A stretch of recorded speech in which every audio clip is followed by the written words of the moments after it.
I said in the last video that unity is so important because of our witness and so difficult because of people. Well, unity is impossible without this foundational trait that we're going to look at today. Do you have it?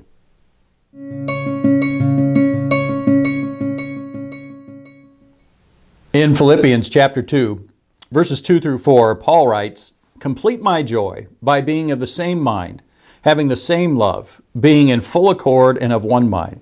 Do nothing from selfish ambition or conceit, but in humility count others more significant than yourselves.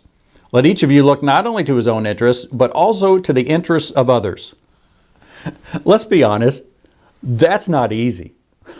That is not easy. Those 3 verses, just to live those out, not easy at all. Well, I would go so far to say it's absolutely impossible without one of those traits that's foundational. Look in verse 3, where Paul says, the end of it, "In humility count others more significant than yourselves." I think the key foundational trait for all of this, for these unity actions, is humility. Now, why do I say that? Why do I pick that out from all the rest?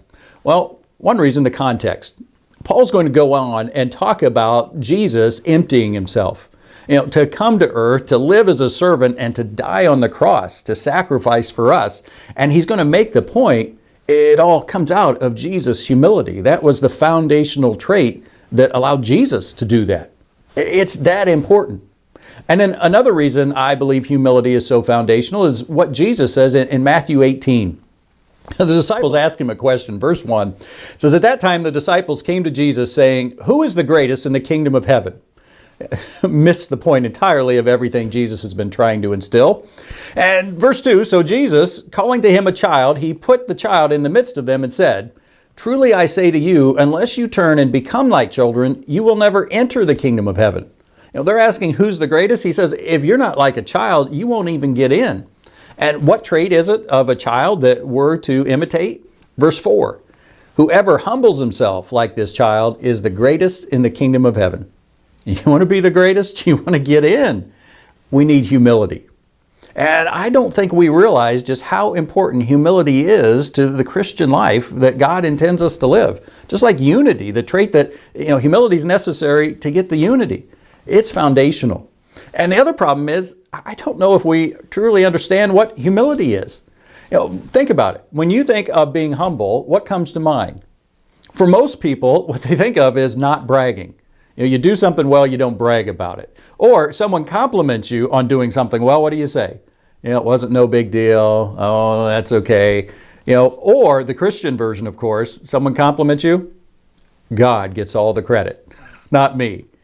Well, that might be a small part of humility, but look what Paul says humility is. Verse 3 again, "In humility count others more significant than yourselves." Wow.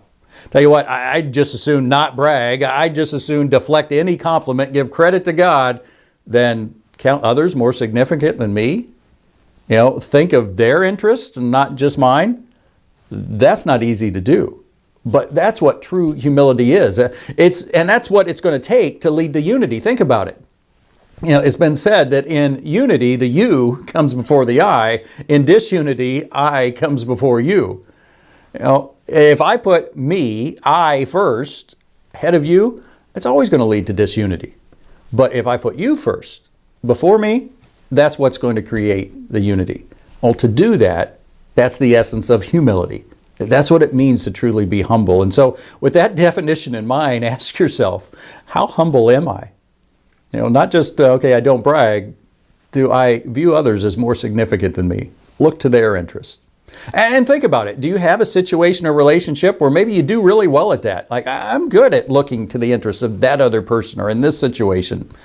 And then are there some situations or relationships where you struggle? And ask, why is it? Why do I do well in one and not the other? And then, I'll leave you with this. Think of one specific, tangible way that you can help to ingrain this humility. Something you can do, a situation or relationship you can focus on to become more humble and help lead to this trait of unity that God says is so important.